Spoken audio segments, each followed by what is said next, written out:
புதிய நேயர்களுக்கு வணக்கம். இந்த அழகான காலை பொழுதுல நேரம் நல்ல நேரம் நிகழ்ச்சி வாயிலாக உங்க எல்லாரையும் சந்திப்பதில் மிக்க மகிழ்ச்சி.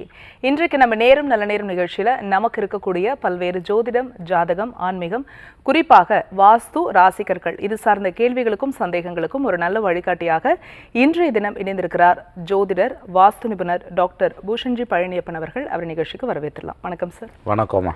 மங்களசேஷாய வித்மகே சண்டிகா பிரியாய திமகே தன்னோ சம்ஹார பைரவ பிரச்சோதயாத். ஓம் சண்டீஸ்வரி வித்மகே மகாதேவி திமகே தன்னோ சண்டி பிரச்சோதயாத். எப்போவுமே சொல்லுவீங்க, குலதெய்வ வழிபாடு ரொம்ப சிறப்புன்னு இருந்தாலும் கூட குலதெய்வம் தெரியாதவங்க பயப்பட வேண்டாம் அப்படின்னு சொல்லுவீங்க. இந்த குலதெய்வ வழிபாடு இந்த வழிபாட்டினுடைய அவசியம் என்ன, அதே மாதிரி இதனுடைய பலன்கள் பற்றி சொல்லுங்கள். ஒருவேளை குலதெய்வம் தெரியல அப்படின்னா நம்ம என்ன செய்யலாம் சார்? அதாவது நம்ம அந்த சொன்ன சில பதிவுகள் தவறாகவும் சமயத்தில் புரிஞ்சுக்கப்படுது. இந்த குலதெய்வம் தெரியலேன்னு நிறைய பேர் ரொம்ப கவலைப்படுறாங்க. அதாவது பயங்கரமான கவலை, அப்புறம் தேடி அலைகிறது, எங்கேயாவது போகிறது. அப்புறம் ஒருத்தர் சொன்னதெல்லாம் ரொம்ப வேடிக்கையாக இருந்தது. இந்த இடத்துல உங்கள் குலதெய்வம் மண்ணுக்குள்ளே இருக்குன்னு சொல்லிட்டு அவர் ஜேசிபி விட்டெல்லாம் ரொம்ப தேடியெல்லாம் பார்த்து நிறைய செலவெல்லாம் பண்ணியிருக்காரு.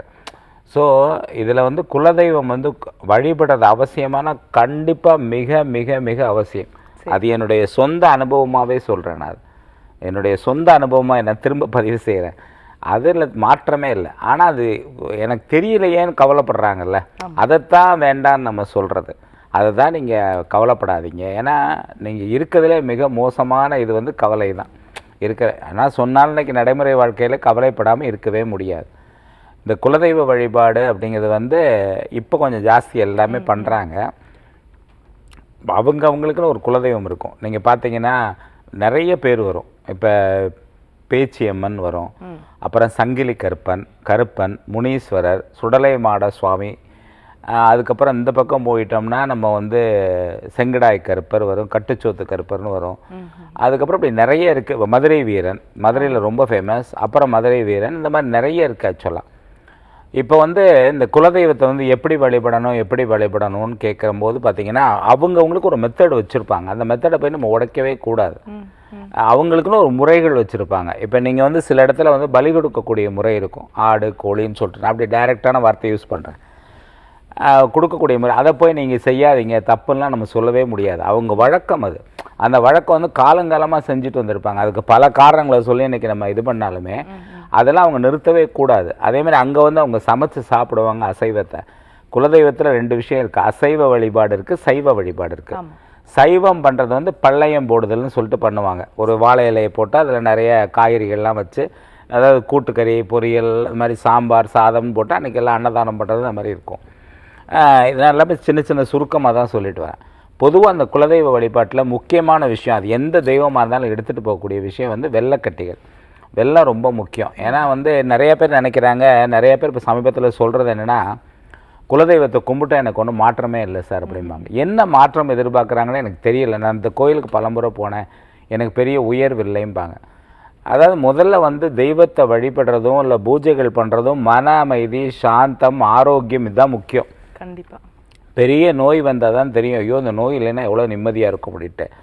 எப்போ பார்த்தாலும் குறையே. நம்மகிட்ட இருக்கக்கூடிய விஷயங்களுக்காக நன்றி சொல்லுங்கன்னு பலமுறை சொல்லியாச்சு. யதார்த்தமாக பலமுறை எல்லாத்துலேயும் சொல்லியாச்சு. எல்லா குருமார்களுமே சொல்லிட்டாங்க. ஆனாலும் அந்த மன அமைப்பு யாருக்குமே வராது. எனக்கு கூட வராமல் இருக்கும் கண்டிப்பாக. இது அந்த மாதிரி குலதெய்வங்கிறது மன அமைதிக்காகவும், சந்தோஷத்துக்காகவும், மகிழ்ச்சிக்காகவும், ஆரோக்கியமாக இருக்கிறதுக்காகவும், அந்த ஒரு ஆனந்தமான ஒரு சூழ்நிலை இருக்கிறதுக்கு தான் குலதெய்வ வழிபாடு. எல்லா வழிபாடுகளும் அதுக்காக நீங்கள் கவனித்து பார்த்தீங்கன்னா தெரியும். ஒரு விவசாயிக்கு பயிர் நல்லா விளைஞ்சு நல்ல ஒரு அறுவடை வியாபாரம் பண்ணால் அவருக்கு ஒரு வருமானம். அது ஒரு கடையில் இந்த ஒரு லிமிட் இருக்கும்ல, 5000 ரூபா வியாபாரங்கிறது ஒரு 7000 8000 வளர்ந்துக்கிட்டே போகும்போது நல்லாயிருக்கும். அதுதான் நல்ல விஷயம். அந்த மாதிரி விஷயங்கள் எல்லாமே தெய்வ வழிபாடில் கிடைக்கும். நான் இங்கேருந்து அப்படியே தாவி குதிச்சு மேலே போகணும் அப்படின்னா அதெல்லாம் எந்த வழிபாட்டிலையும் கிடைக்கிறதுக்கான வாய்ப்பு இல்லை. இப்போ நிறைய நேரத்தில் நாங்கள் போய் சில வழிபாடுகளை சொல்லி கொடுத்துட்டு வாஸ்துலேயே சில மாற்றம் செஞ்சோம்னா முன்னாடிக்கு பிஸ்னஸ் நல்லா இருக்குது சார் அப்படி தான் எதிர்பார்ப்போம். அதுவே நமக்கு மிகப்பெரிய சந்தோஷமா இருக்கும். அவனே அதை கூட நான் என்ன சொல்லுவேன்னா, உங்க நேரம் இறையருள் அதை நடத்தி கொடுத்துச்சு. நமக்கு ஆனந்தமா இருக்கும் அவங்க சொல்லும்போது, பறக்கிற மாதிரி இருக்கும். இருந்தாலும் அதுக்கான காரணம் இறையருள் தான்.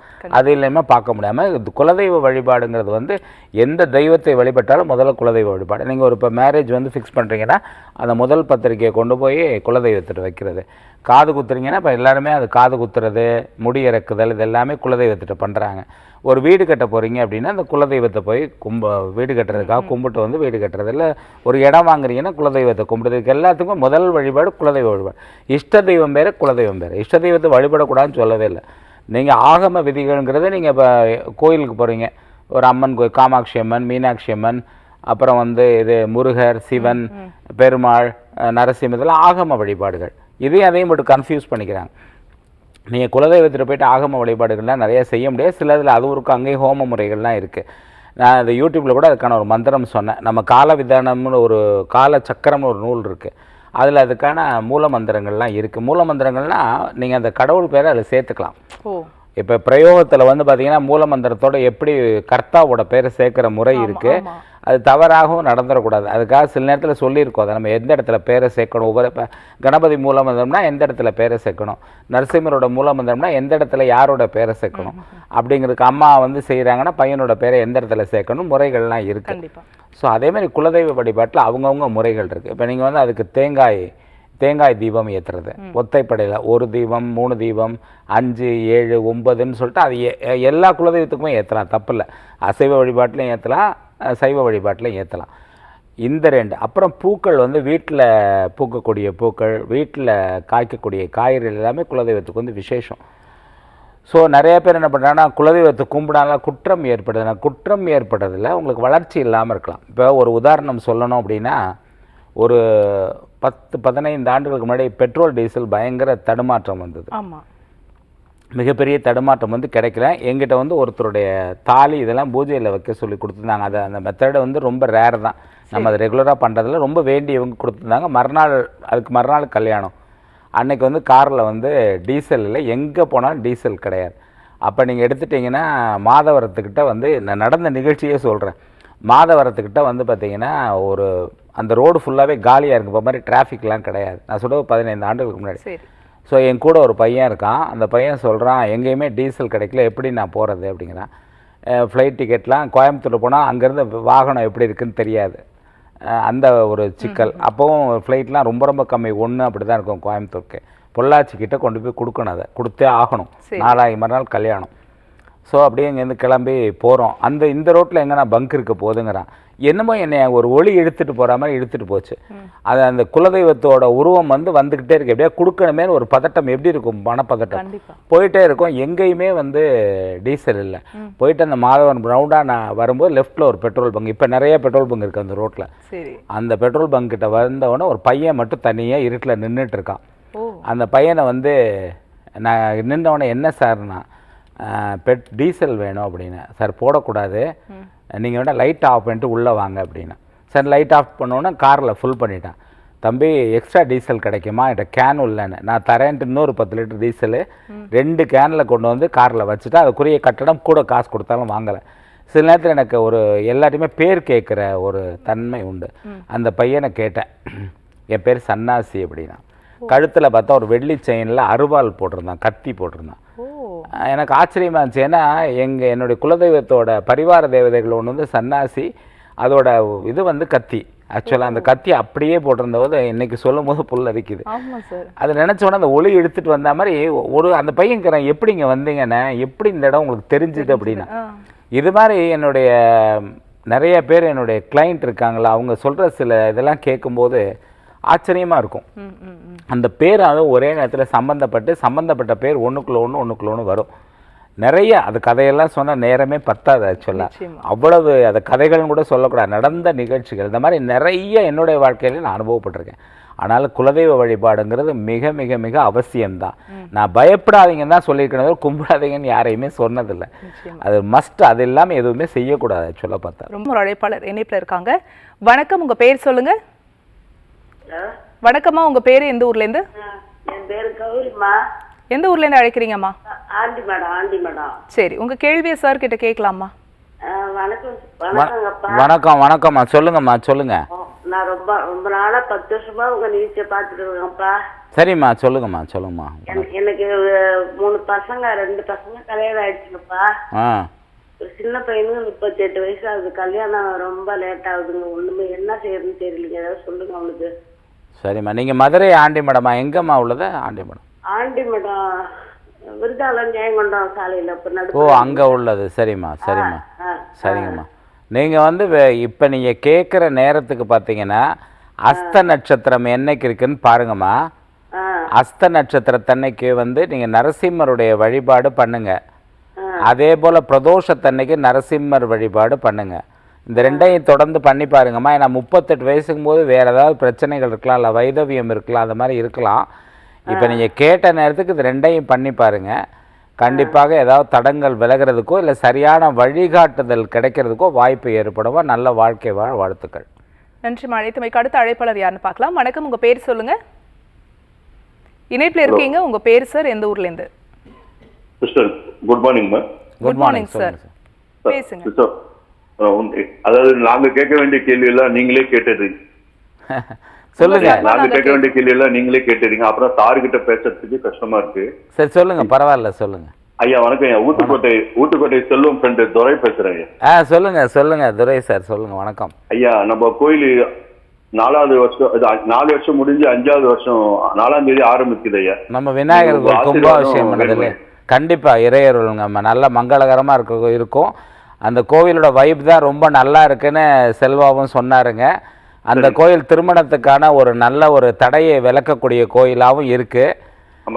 ஒரு அருமையான கும்பாபிஷேகம் நடந்தது இல்லையா? அந்த கோயில் நடத்தணும் இல்லையா? அதை இறையருளால நடத்தணும். இறையருளால உங்க முயற்சி, செல்வாவோட முயற்சியெல்லாம் மிக பிரமாதமான முயற்சி. மேலும் மேலும் சிறப்பாக இருக்கும். 4வது வருஷம் போனதே தெரியல. இப்போ பண்ண மாதிரி ஒரு உணர்வு இருக்குங்க. வாழ்த்துக்கள். ஐயா நீங்க நம்ம கோயில் பற்றி சொல்லணும்னு சொல்லியிருந்தீங்க. கண்டிப்பாங்க. அது ஒரு உத்தரவு வந்தபோது தான் கோயிலை பற்றி சொல்கிறோம். இப்போவே அது வாயிலேருந்து வந்துருச்சு பாருங்க. திருமண தடையை விளக்கக்கூடிய கோயிலாக இருக்குது ஊத்துக்கோட்டை இந்த விநாயகர் கோயிலுங்கிறது. ஒரு விசேஷமான ஒரு கோயிலாக இருக்கிறது. கண்டிப்பாக அதை பற்றி விரிவாக நம்ம யூடியூப்பில் போட்டுருவோங்க நிச்சயமாக. சரிங்களா? அப்புறம் ஒன்று ஊத்துக்கோட்டை அந்த ஈஸ்வரன் கோயில் வந்து குடும்பம் மாற்றணும் ஐயா. அது வந்து சான்ஸே கிடைக்க மாட்டேங்குது. உபயதாரரும் வரல. அது நம்ம ஒரு முறை பார்ப்போங்க. அது பிரசன்னம் பார்த்துட்டு அந்த முடிவு எடுப்போம் கண்டிப்பாக. சரிங்களா? தேங்க்யூ. நன்றி. அடுத்த அழைப்பாளர் யாருன்னு பார்க்கலாம். வணக்கம், உங்க பேரு? ஹலோ வணக்கம்மா, உங்க பேரு, எந்த ஊர்ல இருந்து? சுமதி மேடம், மேட்டுப்பாளையம். உங்க கேள்வியா சார் கிட்ட கேட்கலாமா? சரி மேடம். எனக்கு 53 சார். வணக்கம் சார். வணக்கம்மா, சொல்லுங்கம்மா. சார் என்னோட ஏஜ் கொஞ்சம் 53 சார். நான் மேட்டுப்பாளையத்துலேருந்து பேசுறேன். எங்க இருந்துமா? மேட்டுப்பாளையம். சொல்லுங்கம்மா. சார் என்னுடைய லைஃப் எப்படி போகும் சார்? நான் மேரேஜ் வேண்டான்ட்டு இருக்கிறேன் சார். என்ன எதிர்பார்க்குறீங்க? மேரேஜ் வேண்டான்ட்டு இருக்கிறேன். ஆனா என்னுடைய வாழ்க்கை எப்படி போகுதுன்னு சார். என்ன வயசாகுதுமா உங்களுக்கு?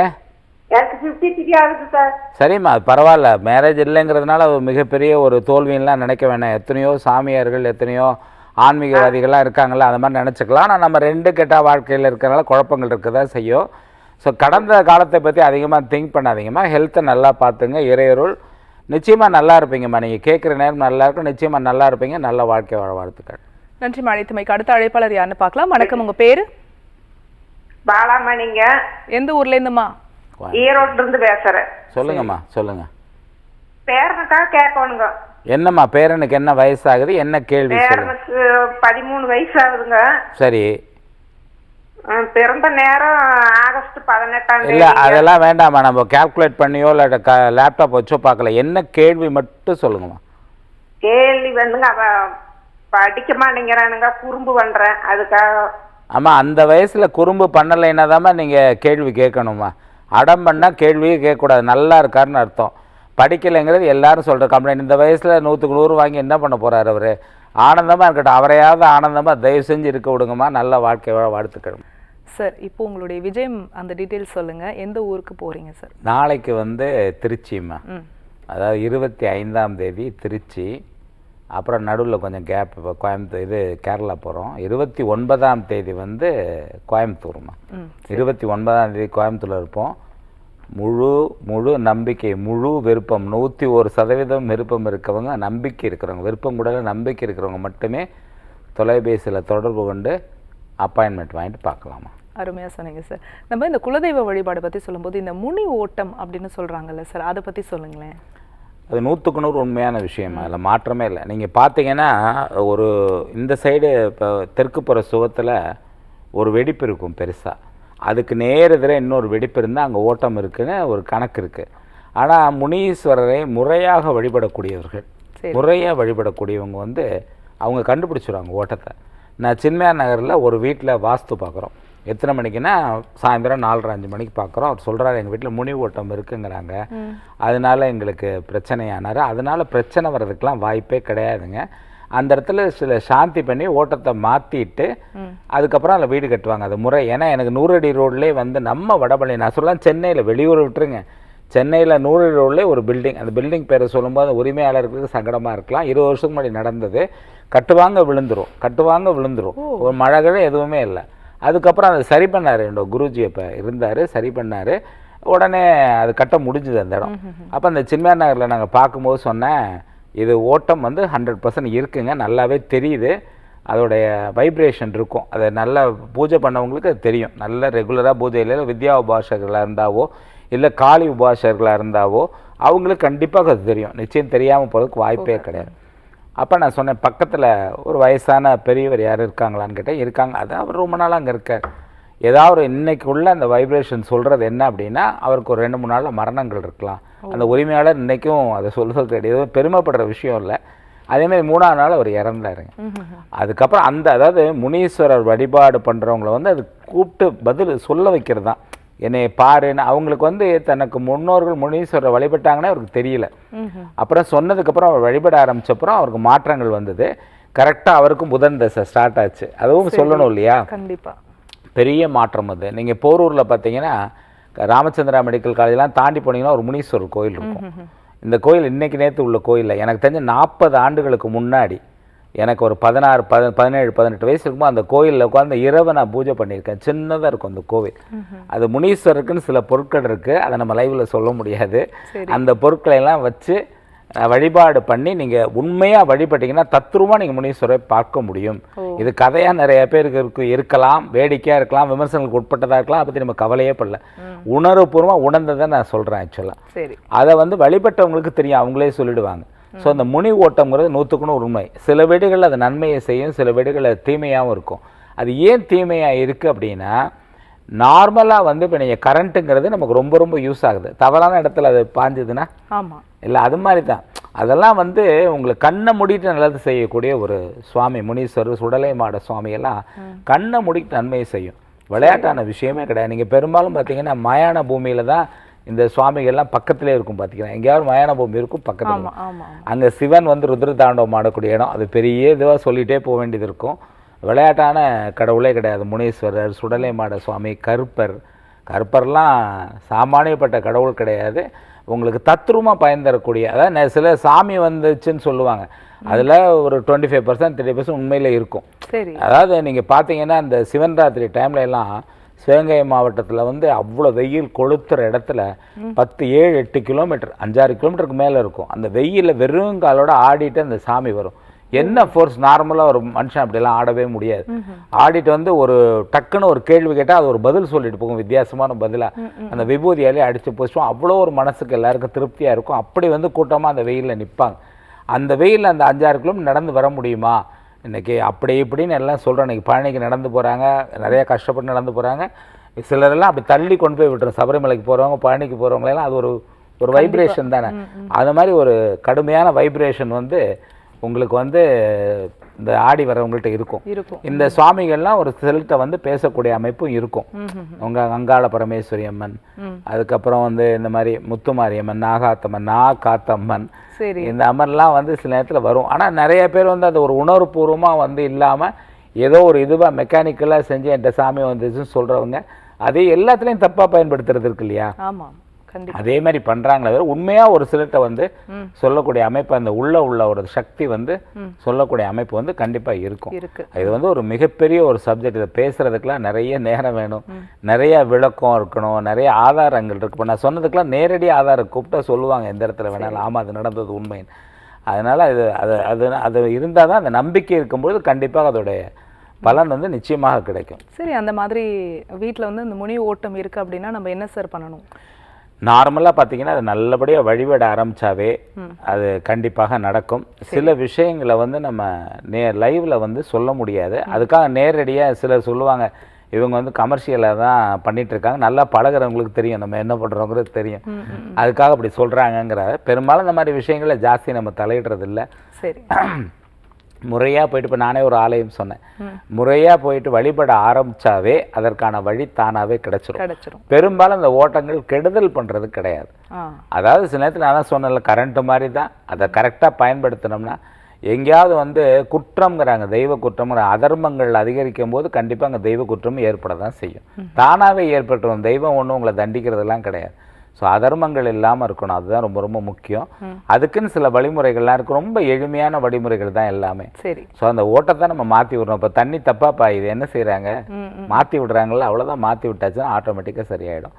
அதான் ரெகுலராக வழிபட ஆரம்பித்தா அதுக்கான வழிமுறைகள் தானாகவே கிடைச்சிடும் ஆக்சுவலாக. சரி, ஒரு கியூரியாசிட்டியில் கேட்குறேன், இந்த முனி ஓட்டம் சொல்லும்போது அந்த இடத்த வந்து அந்த சுவாமி வந்து அவங்க சூஸ் பண்ணுறாங்களா அந்த இடத்துல வந்து இந்த முனி ஓட்டம்? இல்லை, அது வந்து இப்போ இயற்கையில் இப்போ நீங்கள் அதுக்கு தான் இன்னொரு உதாரணம் சொல்லலாம். இப்போ ஆறு பாயுது, அது எப்படி பாயுது, அது ஆட்டோமேட்டிக்காக அது பாட்டுக்கு ஒரு எங்கே வழி கிடைக்குதோ அது போகுது இல்லை, அந்த மாதிரி தான். அது ஒரு குறிப்பிட்ட, இப்போ நீங்கள் பாம்பை நல்ல பாம்பை கவனிச்சிங்கன்னா ஒரே ரூட்டில் போயிட்டு வந்துட்டுருக்கோம், அது தெரியுமா? அது ஒரு சில கிராமங்களில் சில வழியில் அது பாம்பு போகிற வழிங்களை அதை டிஸ்டர்பே பண்ண மாட்டாங்க. அது பாட்டுக்கு ஒரு இடத்துல இன்னொரு இடத்துக்கு போயிட்டு இருக்கும்.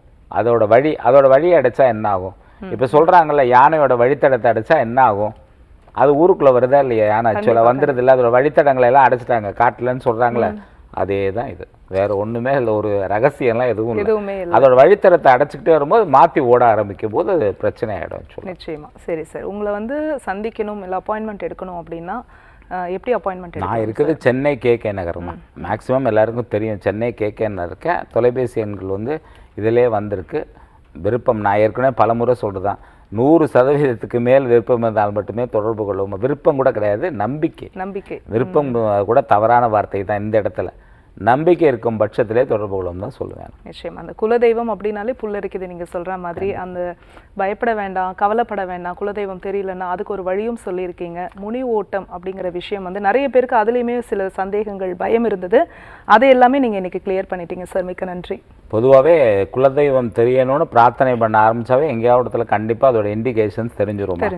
நல்ல ஒரு அருமையான வாய்ப்பை கொடுத்த புதுயுகம் நிர்வாகத்தினருக்கும், நல்ல கேள்விகளை கேட்கும் உங்களுக்கும், மற்றும் என் மீது அளவு கடந்த அன்பு வைத்திருக்கக்கூடிய நேயர்களுக்கும் என்னுடைய நன்றி கலந்த வணக்கங்களை சமர்ப்பிக்கிறேன். நன்றி, வணக்கம்.